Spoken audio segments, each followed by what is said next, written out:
All right, guys, we have arrived. The season finale of the Terminal List.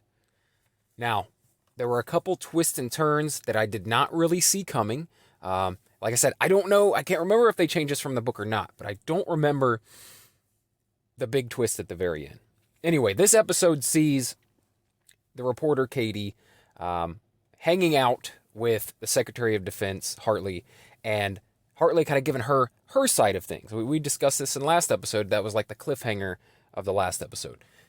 In this one, she tells her that, yes, she approved this thing, but she had no idea about the cover-up and the things going on behind it and all this. And then it comes out later that, yeah, she did know. The whole episode is Reese gearing up to infiltrate the mansion where the Secretary of Defense lives.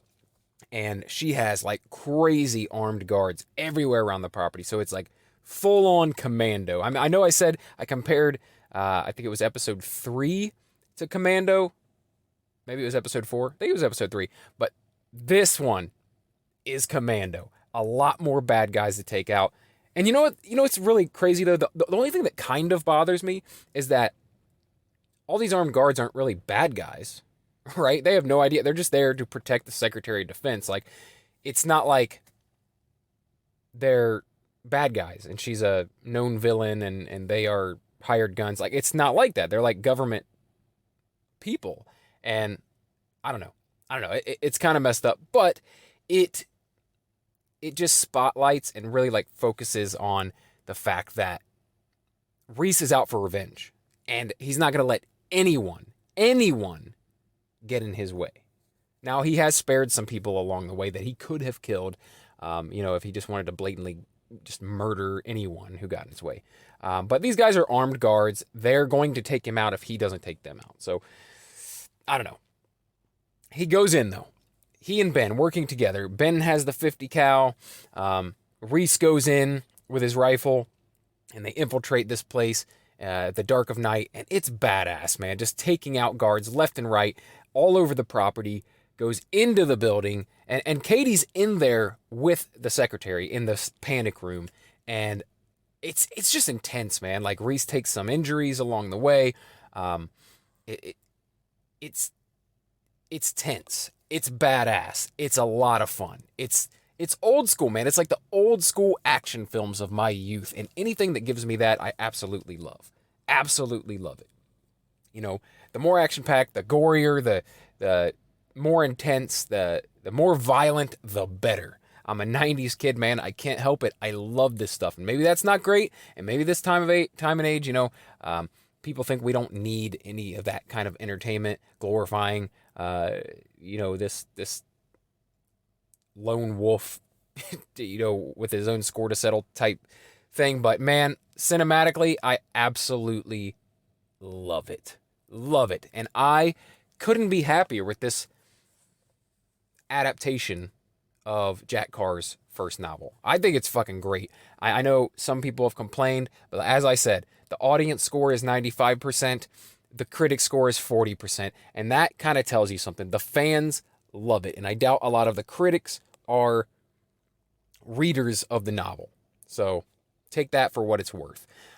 Anyway, so, the big parts are, Reese finally makes his way in there, makes it all the way to Secretary Hartley's office. He's pretty badly injured, but he's going to take her out. And Katie pleads like, okay, look, she did know it's fucked up. It's wrong, but I have it all. Like, I have her on tape admitting to her shit. She's going to go to prison for life. We're going to nail her.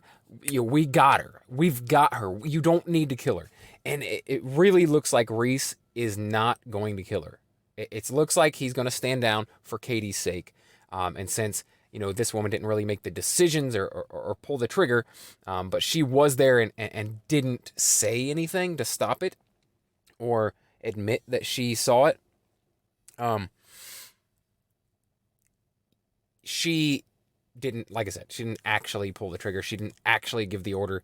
And so I think Reese is going to let her live, but just go to prison for life.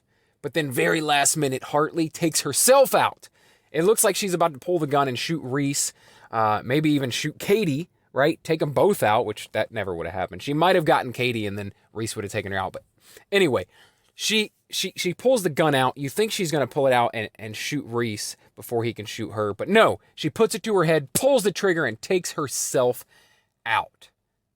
I thought that was a pretty cool way for her to go out. So Reese, his list still got completed. Well, actually, not completely.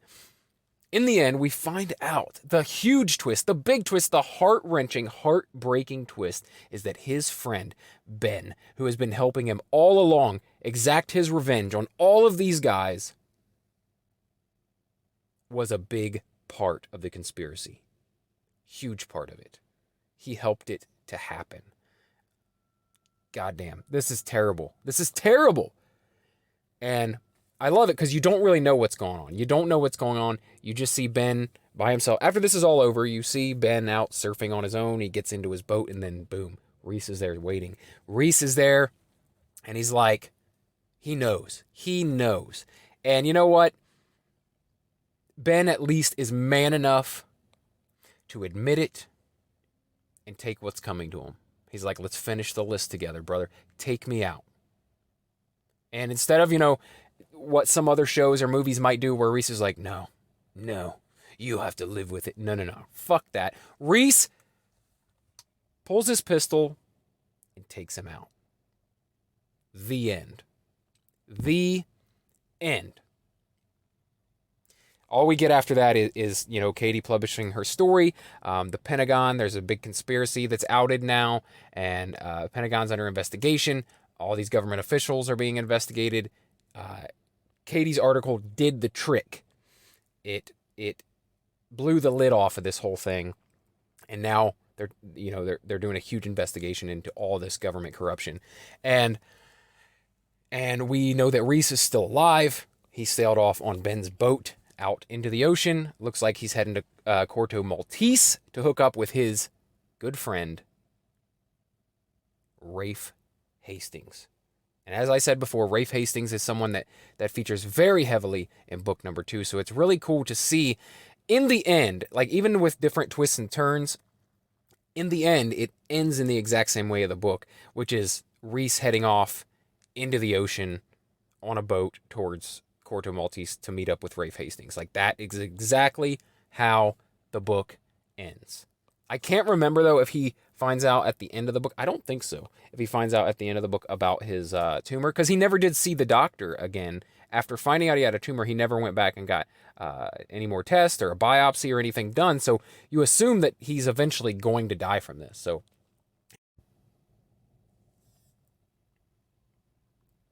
I'm guessing they'll explore it in season 2, and I'm guessing that,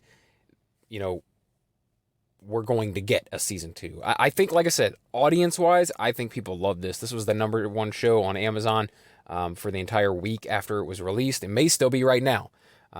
And like I said, I couldn't be happier with what they gave us. I loved it. I loved even the changes that they made. I think it made for better TV. Like a visual medium, you got to change things. It's not as good sometimes if you just do the book word for word on screen. It just doesn't come across in the same way. So adding stuff, taking stuff away, changing things up a little bit, as long as the story basically remains the same, if it feels the same, if it gets the same point across, which I think it did beautifully, then it's done its job. And I think it was a wonderful first season of the Terminal List. I really hope we get season 2. Like I said, I'm sure we will. But I'd love to know what you guys think. Are you the 95% who loved this thing, or do some of you fall into the 40% who did not?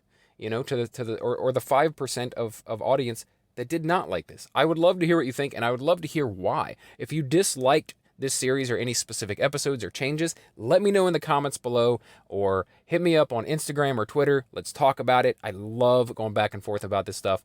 I'm not going to argue with you. I just want to hear your opinion. I want to think about it. Maybe I missed something that I should have seen. So yes, hit me up. Let me know what you thought. And subscribe to this channel if you enjoyed this. Stick around because I'm going to be doing season 2. I'm going to be doing Reacher season 2 soon when that comes out. I do the Reacher novels. And I think I'm going to do a reread of the James Reese novels just because I didn't do individual reviews on those, and I think I should. I think if I'm going to review the series episode by episode, I should also review the books book by book, just like I do the Jack Reacher book. So if you're interested in that, let me know as well, because, the more people interested in it, the more likely I am to do it. And if you like what I do here, which is all of this review stuff, also talking everything pop culture and entertainment, then please stick around and subscribe or favorite or follow the Daily BS podcast. And if you do that, if you stick around and subscribe, then I'll talk to you again tomorrow. Thanks.